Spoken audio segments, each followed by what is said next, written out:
하나님 감사합니다. 우리 청년들 모여서 함께 예배할 수 있도록 이야기를 보내주시면 감사합니다. 주님, 코로나를 뚫고 청년들에게 하나님의 은혜와 능력 허락하여 주시옵시고 또 영상으로 되어질 우리 많은 청년들에게도 함께하여 주셔서 오늘 이 예배가 하나님께 올려지는 거룩한 예배 되어질 수 있도록 주님 함께하여 주시옵소서. 귀한 헌신을 한 청년들에게 하나님 은혜 허락하여 주셔서 하나님 만나러 돌아갈 수 있는 하나님 음성 듣고 돌아갈 수 있는 귀한 청년들 될 수 있도록 주님 함께하여 주시옵소서. 이 시간 가운데 역사하신 하나님께 감사드리며 예수님의 이름으로 기도드렸습니다. 아멘. 네, 반갑습니다. 오늘 말씀 먼저 보도록 하겠습니다. 오늘 우리에게 주시는 말씀은 누가복음 3장 1절부터 14절까지의 말씀을 보겠습니다.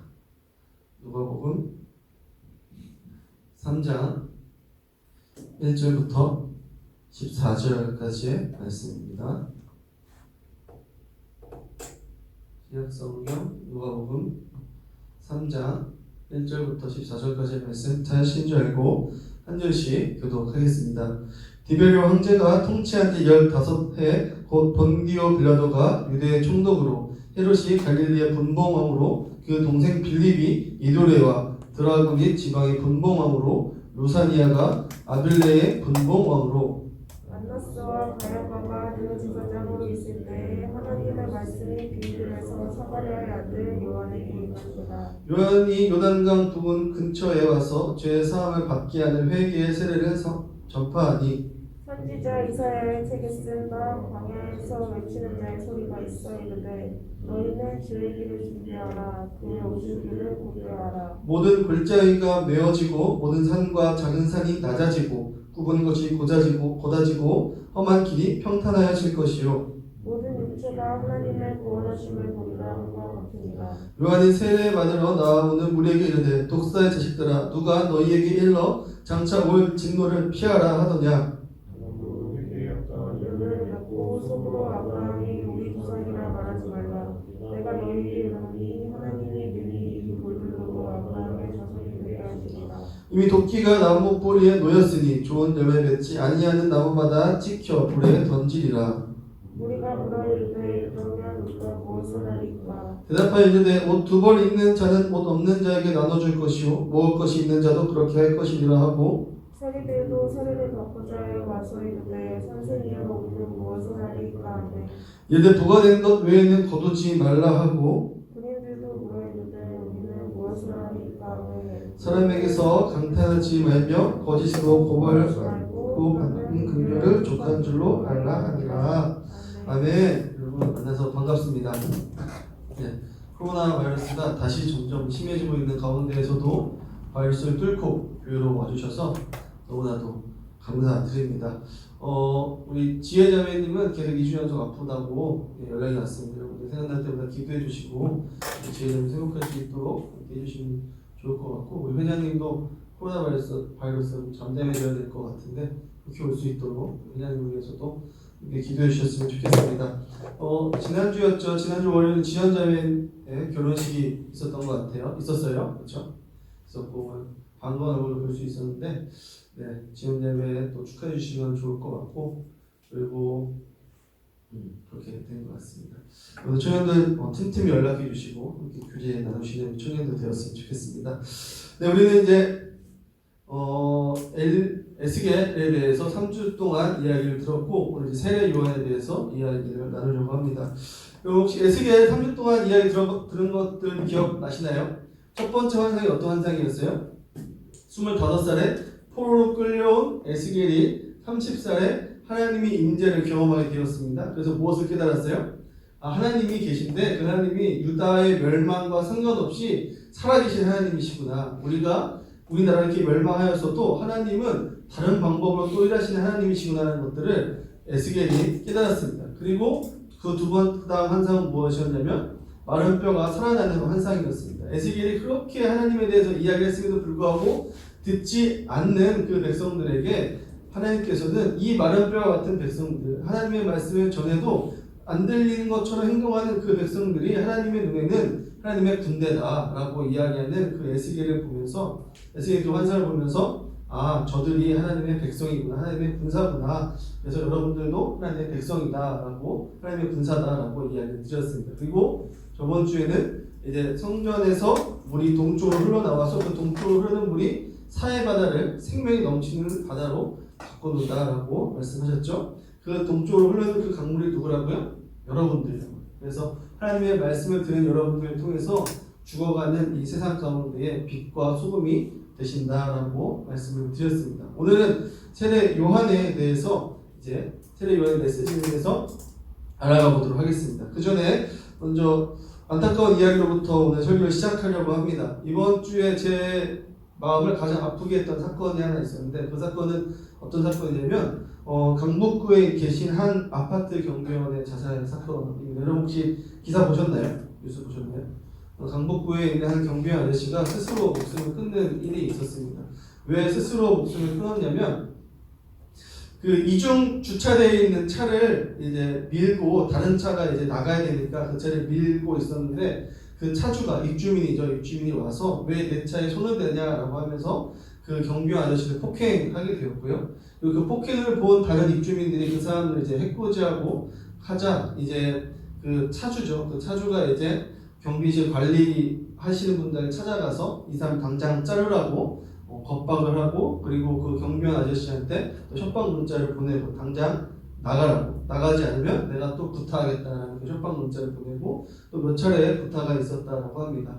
아파트 주민들은 이제 그 경비원 아저씨를 보호하려고 꽤나 노력을 했지만 이 경비원 아저씨는 그런 협박과 그런 폭력 가운데 근데 스스로 목숨을 끊는 일이 일어나게 되었습니다.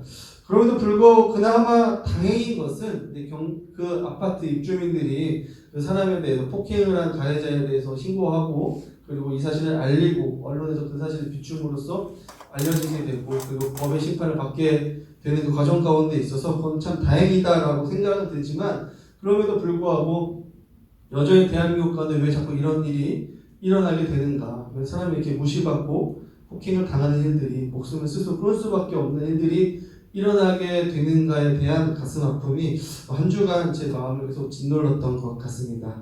무엇이 문제일까요? 사실 사람이 평등하다라고 우리나라 헌법 가운데 이야기하고 있습니다. 모든 사람이 계급과 뭐 직장과 상관없이 모두 다 평등한 똑같은 인간이다라고 헌법에서 이야기하고 있죠. 그런데 우리나라 사람들은 그것을 잘 인지하지 못하는 것 같다라는 생각이 들었습니다. 그것은 우리나라에 만연하게 물들여 있는 물질 만능주의가 우리나라 가운데 깊이 뿌리박혀 있는 것 같습니다. 이 물질 만능주의로 인해서 돈이면 뭐든지 다 된다라고 하는 그런 생각들이 있는 것 같습니다. 그래서 돈이 인권보다 더 위에 있고 돈이 있으면 더 많은 사람들을 부릴 수 있다라고 생각하는 사람들이 많이 있는 것 같아요.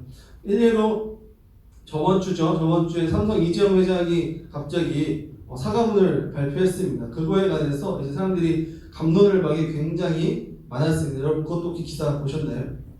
네, 주로 문제는 삼성 승계에 관해서 사람들이 이제 사과해라, 편법 승계한 거다라고 이야기했고 사실 대법원의 판결은 다 무죄 판결이 나왔어요. 그럼에도 불구하고 사람들은 그것이 잘못된 판결이다, 삼성은 사과해라라고 이야기해서 이재용 부회장이 사과하는 일이 일어나게 되었습니다.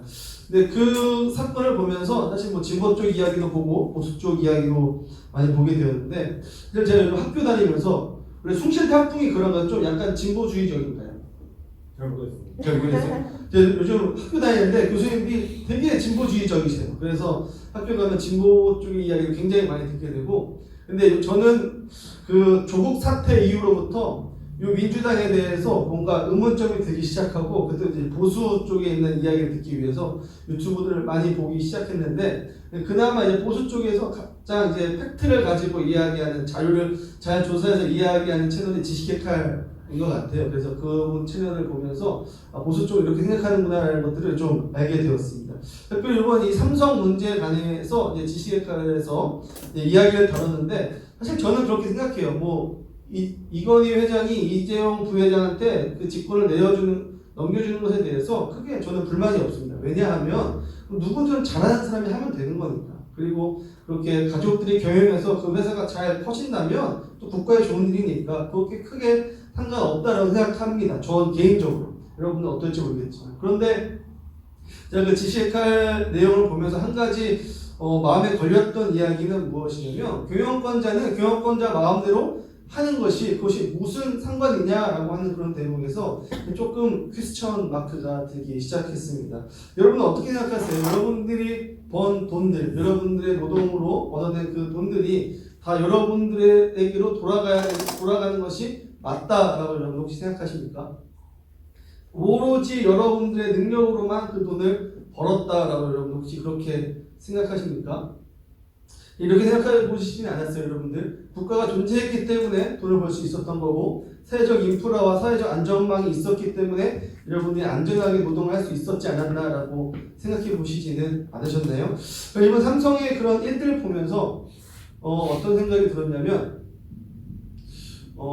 경영권자가 경영권자 마음대로 하는 그것들이 당연하지 않을 수 있는데 너무 당연하게 생각하는 것이 아닌가라는 생각이 들었습니다.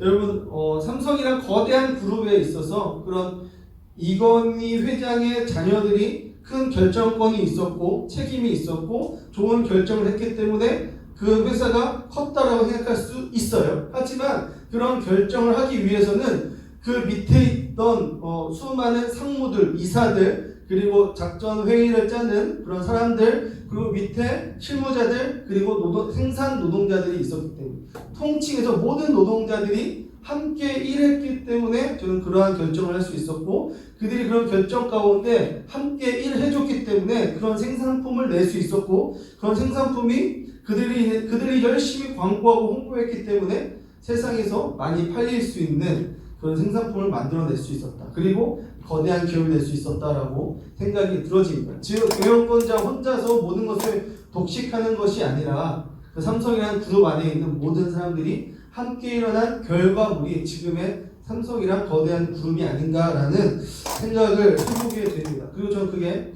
맞다라고 생각이 들어집니다. 그런데 문제는 많은 사람들이 경영자에게 모든 권한 그리고 모든 수익 구조가 돌아가는 것이 당연하다라고 생각하는 일들이 많이 있다는 것이죠. 그들과 함께했던 노동자들은 항상 배제되고 생각하는 것이 안타까운 점이다라는 것입니다. 이는 결국 사람이 평등하다라고 생각하는 것이 아니라 회사에 나의 그 직급이 있는데 그 직급은 일하는 사람의 차이를 두는 것이 아니라 사람 자체의 급을 나누게 된다라고 사람들이 생각하는 경우가 굉장히 많이 있다는 것이죠. 직장 내 갑질이 왜 일어납니까? 그 직급이 사람 자체로 보는 것이 아니라 그 직급으로 사람을 보기 때문에, 그리고 직급에 맞게 사람이 행동해야 된다라고 생각하기 때문에 그러한 일들이 그것으로 통해서 계급으로 사람을 보기 때문에 그러한 갑질들이 일어나게 된다라는 것이죠. 즉 평등하게 사람을 보지 않는다라는 것입니다. 물론 우리 현역 형제 직장만 가더라도 그런 것들이 많이 없죠. 네, 좋은 직장, 좋은 이런 문화들이 많이 일어나고 있지만 아직도 한국 사회에서는 불평등한 일들이 굉장히 많이 일어난다라는 것입니다. 이것이 단순히 삼성만의 일인가? 그것은 아니다라는 것입니다. 이런 일들, 경영권자들, 어쩌면 사장님들이 갑질하고 그리고 비정규직들이 보호받지 못하는 이런 환경들이 우리나라 곳곳에서 일어난다라는 것이죠. 자, 영상 하나 준비했는데 영상 하나 보도록 하겠습니다. 여러분 안타깝지만 이것이 대한민국에 나타난 현실입니다. 저 인터뷰하실 분이 뭐 대학을 안 나오고 학력이 짧고 뭐 일을 못하고 그런 것이 아니에요. 열심히 정규직에서 일했고 노인이 됐는데 다시 일자리를 하려고 하다 보니까 이러한 엄청난 좋지 않은 처우에 처하게 된 것이죠. 이분이 이제 마지막에 청년들에 대해서도 이야기합니다. 비정규직 청년들에 대해서 이야기하고 비정규직 청년들의 실상에 대해서 그 비정규직 청년들이 겪고 있는 아픔을 누구도 똑같이 겪고 있다. 이 노인분들이 동일하게 겪고 있다. 이것은 사회적 문제가 아니겠느냐라고 하면서 인터뷰를 마치는 것을 보게 되었습니다. 여러분 무엇입니까? 이게 사람이 있는 그대로 우리가 판단하는 것이 아니라 직장과 직업으로 판단해버리고 그가 하는 일들로 인해서 이 사람은 이 일을 해도 된다라고 생각한다라는 것이죠. 본인의 아버지가 본인의 자녀가 그런 일을 한다고 하면 그런 일을 시키겠습니까? 그렇게 아무런 안정망 없이 그렇게 보내겠습니까? 그런 게 아님에도 불구하고 사람들은 그렇게 판단하고 그렇게 사람들을 대한다라는 것이죠. 그래서 부모들이 왜 자녀들에게 공부를 열심히 시키려고 하는 것입니까? 공부를 잘 해야지만 좋은 직장에 들어갈 수 있고 좋은 직장에 들어가야 사람답게 대우받으면서 일할 수 있기 때문입니다. 그래서 그렇게 공부하라라고 이야기하는 것이죠. 근데 여러분 그게 옳은 것입니까? 너 잘 되기 위해서 공부하라라고 이야기하는 게 맞는 것입니까?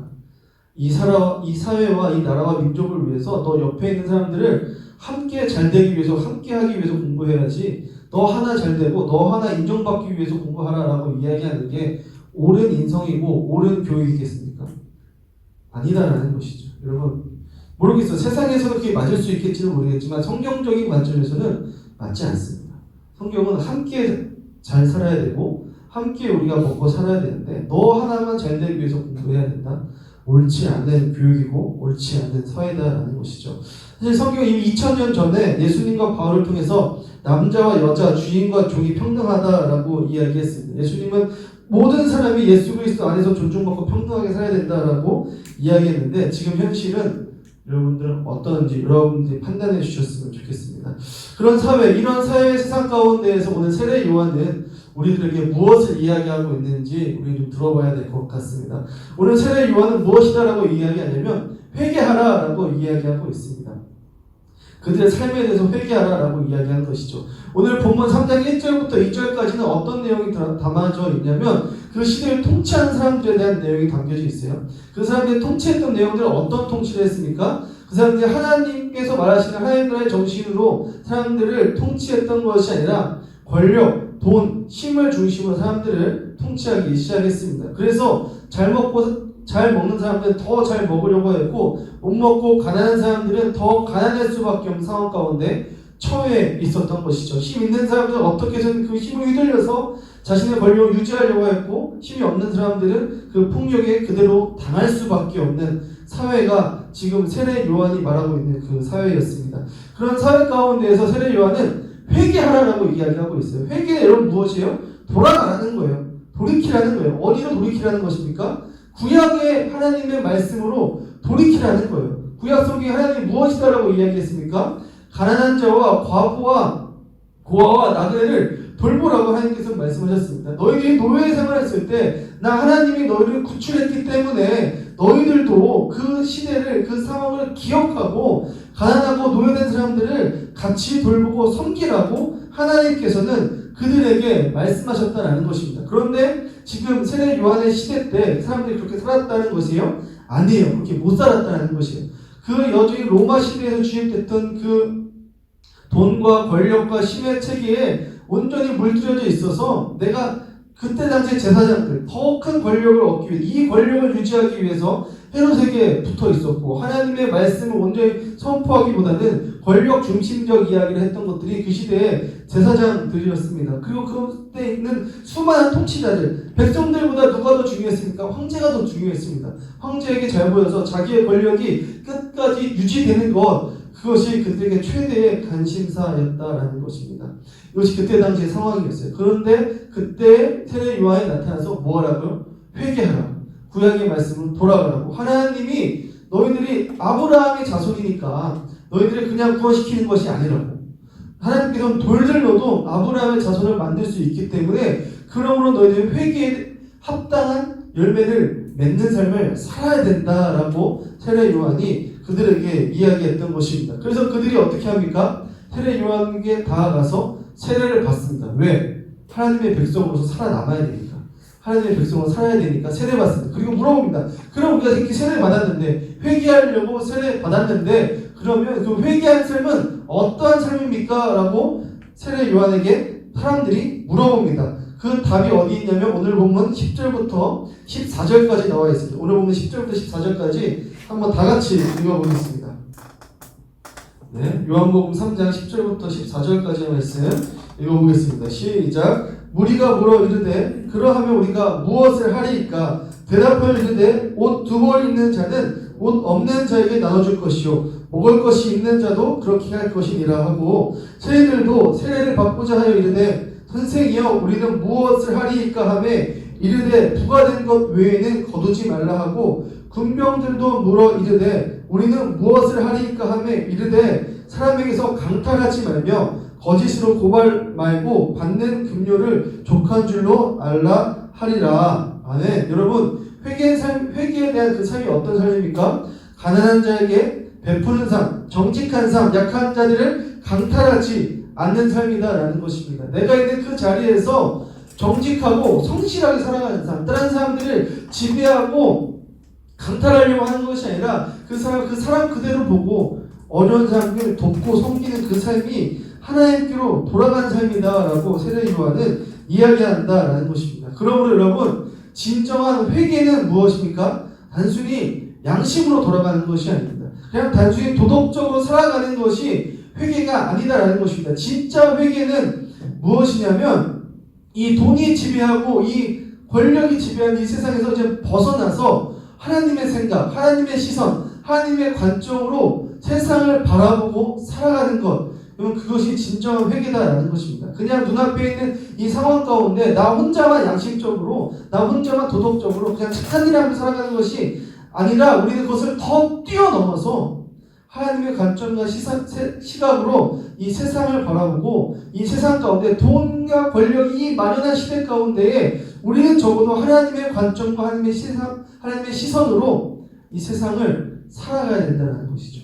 그렇게 살아가기 시작했을 때 그것이 진정한 회개다라는 것입니다. 그냥 하나님 앞에 와서 하나님 나 이러한 잘못했습니다. 하나님 나 이러한 거짓말을 했습니다. 하나님 내가 오늘 성실하지 못했습니다. 고백하고 끝나는 것이 아니라 하나님이 말씀하신 그 말씀대로 온전히 살아갈 때 그것이 회개다라는 것입니다. 그래서 회개는 마음으로만 하는 것이 아니라 마음으로도 해야 되고 생각으로도 해야 되고 우리의 행동으로도 우리는 회개해야 된다라는 것입니다. 그것이 여러분 진정한 회개입니다. 그래서 세례 요한은 이 시대를 살아가는 청년들에게 이렇게 얘기한다라고 저는 생각합니다. 눈앞에 있는 그 사회와 세상에서 벗어나라. 그 사회는 돈이 주인이고 사람을 돈으로 차별하는 사회다. 이제 우리 모든 청년들은 그 사회에서 벗어나 하나님이 보여주시는 세상으로 시각으로 살아가야 한다. 무슨 직업을 갖든 그 사람을 존중하고 그 사람이 사람답게 살아갈 수 있도록 바라보는 것이 진정한 그리스도인의 삶이다. 이 세상 즉 빛과 소금이라는 온전한 정체성을 살아가는 것이 그것이 그리스도인의 청년의 삶이다라고 오늘 세례 요한은 여러분들에게 이야기하고 있습니다. 그러나 청년 여러분, 그래서 여러분들 지금 뭘 말하고 싶냐면 거창한 것을 이야기하는 것은 아닙니다. 여러분 그런 시각과 세상으로 살아가지만 어쨌든 우리 이 세상 가운데 살아가고 있습니다. 그럼 이 순간, 이 시각, 이 시대에서 우리가 할 수 있는 것은 무엇일까요? 그럼 작은 것부터 실천해 주셨으면 좋겠습니다. 여러분들과 함께하고 계시는 혹시 경비원 여러분들 계신가요? 아니면 청소하고 계신 분 계신가요? 회사에서 조금 어려운 일을 하고 계시는 분들이 주변에 계신가요? 여러분 그분들에게 먼저 반갑게 인사 한번 하는 것은 어떨까요?